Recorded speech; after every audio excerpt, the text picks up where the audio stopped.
So this is my Tisas 9mm 1911. This one is called the 1911 A1 Service. Of course, that means nothing because this is just a knockoff made in Turkey, not any sort of actual Service 1911. But I do really like this thing.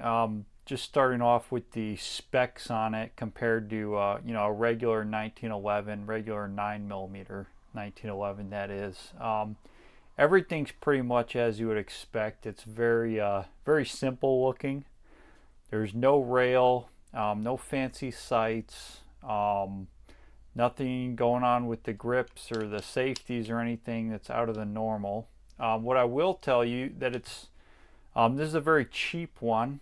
I got this for, I believe it was $400, so definitely on the low end of 1911s. And supposedly, the entire thing, the slide, the frame, everything is forged steel. That's a lot better than you're going to get from any other manufacturer I'm aware of, even going up to, spending over $1,000. Certainly the competition you have at this price point, which would be basically the Rock Island, um, that one is not built anywhere near, that process. It's cast. I think they have aluminum ones. I don't personally care for aluminum when steel is available. Steel is just going to be a lot more durable. It's going to, it's going to be heavier, obviously, but it's more expensive typically for a reason. You might think aluminum is more expensive than steel, and you'd be correct in terms of just the commodity price, aluminum versus iron. But getting something machined out of steel is significantly more expensive than having it done out of aluminum, which is typically, so you actually see aluminum on low end guns. Not always. It sometimes it just varies. Sometimes the steel ones are cheaper. Sometimes the aluminum ones are cheaper. But for 1911s, from what I've seen, the aluminum ones are typically lower end. So this is not. This is steel. It's forged. It's not cast. That's extremely good, and it's pretty much unheard of at this price range. And something specific to this model, you'll see here. It's actually chrome plated. The entire barrel, supposedly, inside and out, is chrome plated.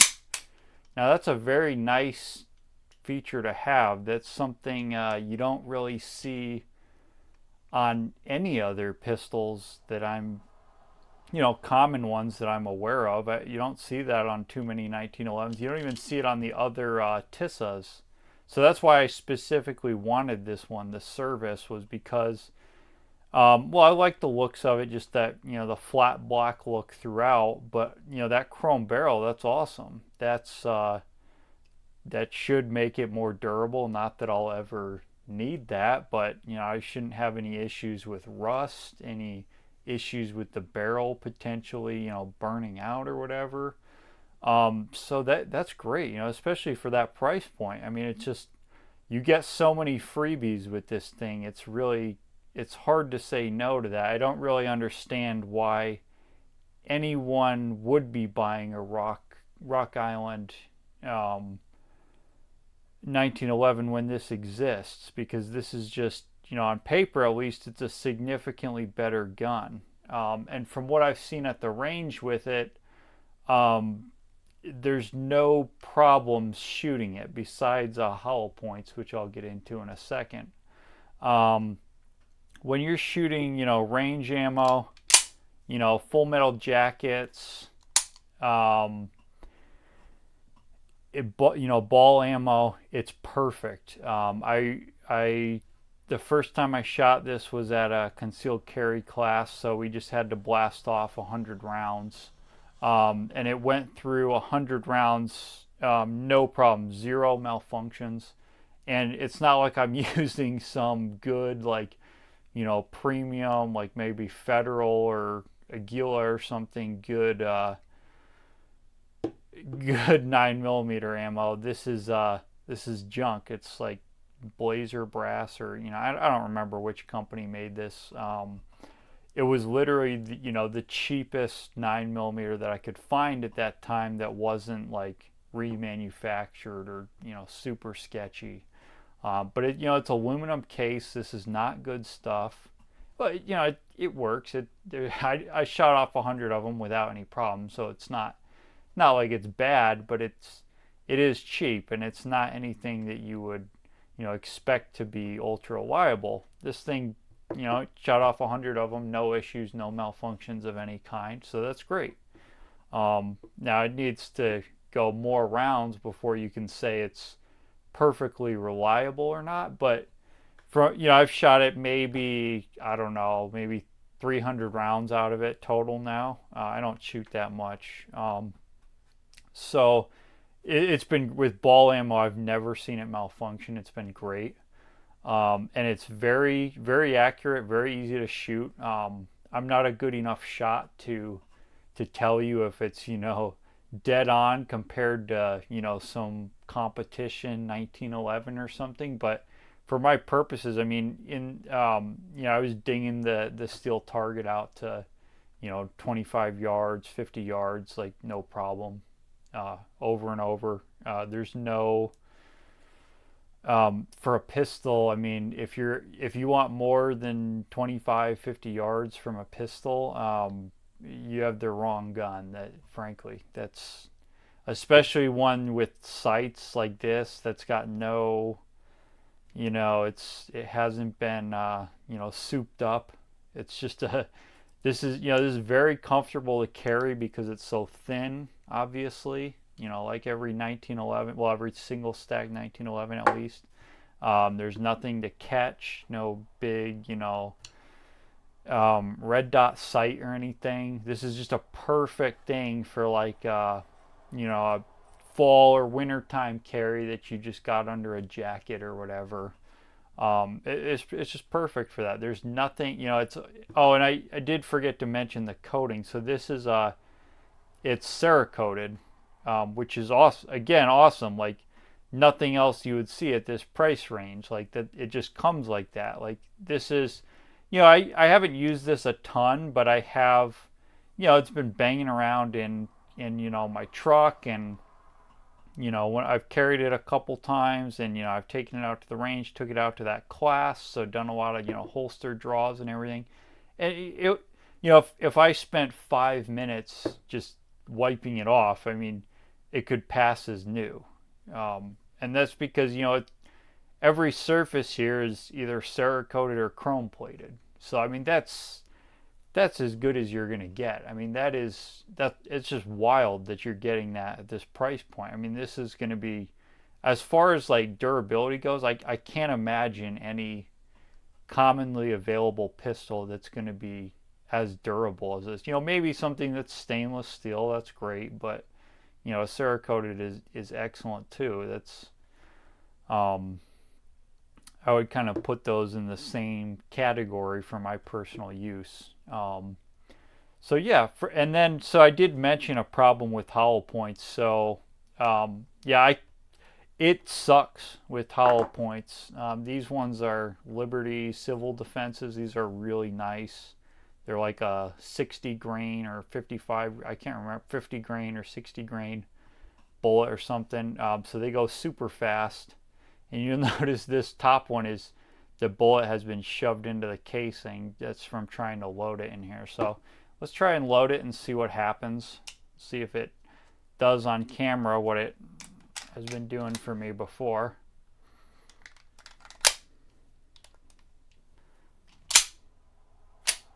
Yep.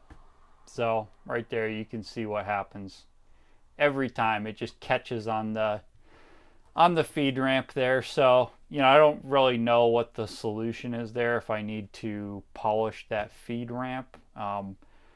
It's so hard to tell because there's so many conflicting opinions about that online. People say, I do that to everyone I get, and other people say, oh, you just you ruined it or you made it dangerous or something. So I haven't really decided what tact I'm gonna take there yet. But anyway, unload that. And that typically for this specific type of ammo, that always happens on the first one. Magazines do bind up a bit. These might be aftermarket mags. I don't remember which one this was. Well, they're all aftermarket. So the mags that I'll take them out in a second, but basically I believe they come with Mekgar magazines, which is great. That's like they supply like for CZ and Beretta and stuff, so they're a good company. Yeah, so the second one goes fine. It's just that first round is always messed up with this kind. So there's a different. I've tried a couple different brands or styles of hollow points. These ones, I can't remember what brand they are. Maybe, well, I don't want to say because I don't remember, but I kind of was specifically recommended these ones for this pistol. So let's see what.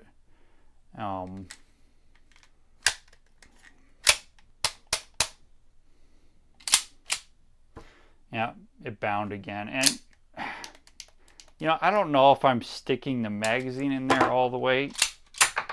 It's kind of hard to tell because it looks like I'm not, but then I'm pounding on the thing before I slide it in there. It's not like I'm kind of pussyfooting it in there.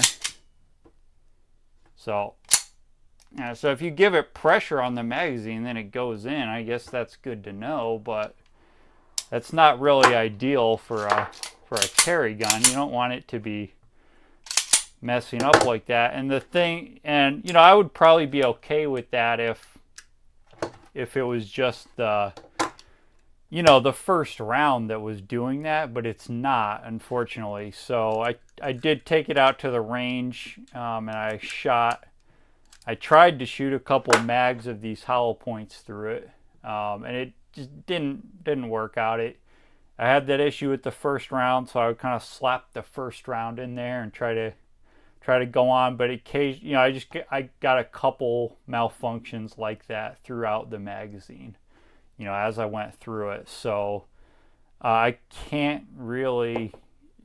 I don't really carry this one currently because of that issue, because I want to carry hollow points and I can't do that in a way that's reliable in this yet. So I'm going to need to look into that, figure out how to get those to actually feed, or maybe I need to find a different a special brand or type of hollow points for this. But that is pretty disappointing, especially for the 9mm, because if it was a 45, that might be okay, because people usually, a lot of people carry like ball ammo in their 45, and it's because the bullet's so big that may be less of an issue with 9mm.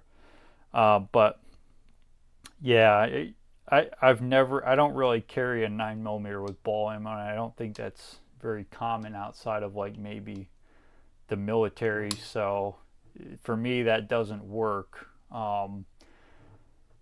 And why did I get this thing in 9mm in the first place and not 45? Well, I didn't know about that issue before I bought it, so maybe that would have played into my decision there. But realistically, I don't have anything else in 45, and I kind of like being standardized somewhat on 9mm. I don't like having, I already have too many calibers, so it's really annoying just having to buy, range ammo for each caliber, and then carry ammo, and then, yada, yada, yada, yada. Especially if you're having to buy special ones for each gun, it's a nightmare. It's not sustainable, and you're going to just waste a ton of money doing that. So I'm trying to standardize on 9mm, like everyone is now. So yeah, overall, I do like it. It's a great range gun, and I hope it will be a good carry gun one day once I figure out that hollow point issue. And if you have a solution for that, please put it in the comments. I'd love to hear that, whether it's polishing the feed ramp or doing whatever. Definitely open to that. I may just end up doing that, or if I don't hear anything better, or if you have a specific type of ammo that you think would work in it, I'd like to hear that too, because I'd be willing to try it. But yeah, I think this is for the price, there's nothing nothing even close to approaching this. Even way more expensive 1911. Yeah, I was looking at like the Dan Wessons, and I'm sure they're a lot smoother and nicer than this, but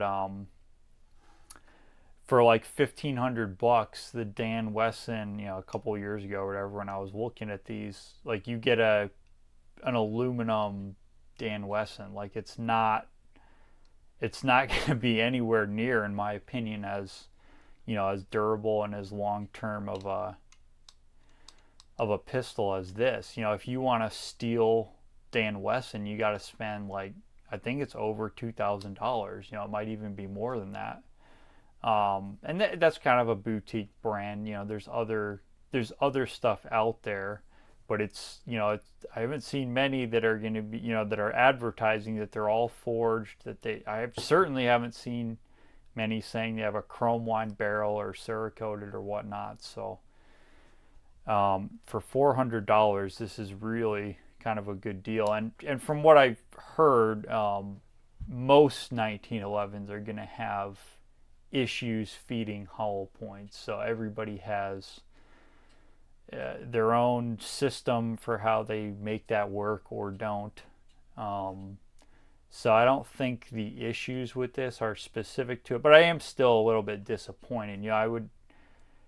It seems very strange to me to sell a 9mm handgun that doesn't feed hollow points, because obviously everyone is carrying hollow points now. Like they teach you that in every single concealed carry class. Cops are carrying hollow points. Every single person is carrying hollow points if they didn't just buy their gun yesterday. And I did mention the magazines. I bought a couple of these, and then I think one came with the gun. I don't remember which. These might all be after. Maybe this is the one that came with it. Yeah, so this is the one that came with it. On the left here, you can see that it's got no markings. I think this is it's a Metgar. So the Metgar one is the one that comes with it, and that's a good magazine. The ones the aftermarket ones I got for it, I can't remember what brand it is. It starts with like an S or something. But I haven't noticed any difference in functionality between them. I think these might go in a little bit smoother. Yeah, that does go in. That certainly goes in smoother, the Metgar. So I guess if you're buying your own magazines, maybe stick with these. They don't feed any better though. I can sit here and load up. In fact, maybe I'll do that. Okay, so I went ahead and loaded up all those Liberty Civil Defenses. I even got a fresh one on top into that Metgar magazine. Let's just, I don't remember if I've tried this. I think I have already tried this. I don't think it made a difference. Okay, it did that time, so maybe not. Yeah, a little bit strange results there. I don't know why one was hanging out.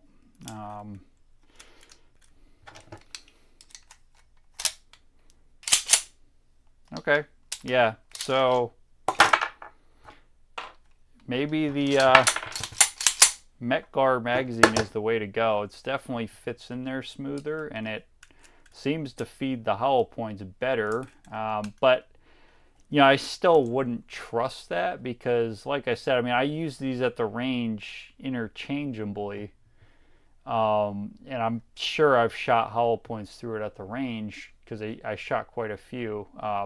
And they were all, you know, having malfunctions throughout the magazine. So whether or not it feeds that first round, you know, whether it feeds the, it's kind of, these are really sticky. Whether or not it feeds the second or third is going to be a, you know, that's a whole nother question. And for something that you're going to carry, I just wouldn't trust it as is. It definitely needs, it would need to show me, you know, going through quite a few magazines at the range without any malfunctions before I would be carrying it like that. But the Metgar ones do seem to be better. So if you're going to buy aftermarket mags for this, I would definitely get Metgars, which is the one that came with it. So I guess maybe that was my bad a little bit. I should have used the one that it came with because maybe that's what they designed it with that in mind. But I don't think these are bad magazines. I mean, I use these with ball ammo, and they're great. They feed that fine. So maybe these are just more of, you know, range magazines. But yeah, so thanks for watching. Like I said, I do like it. I think it's a great little pistol, very good looking. I don't have any issues with the fit and finish on it. Everything works as it should. So yeah, if you want to add a 1911 to your collection, you want it to be functional with the ammo you have, I think this is a great option. So thanks for watching.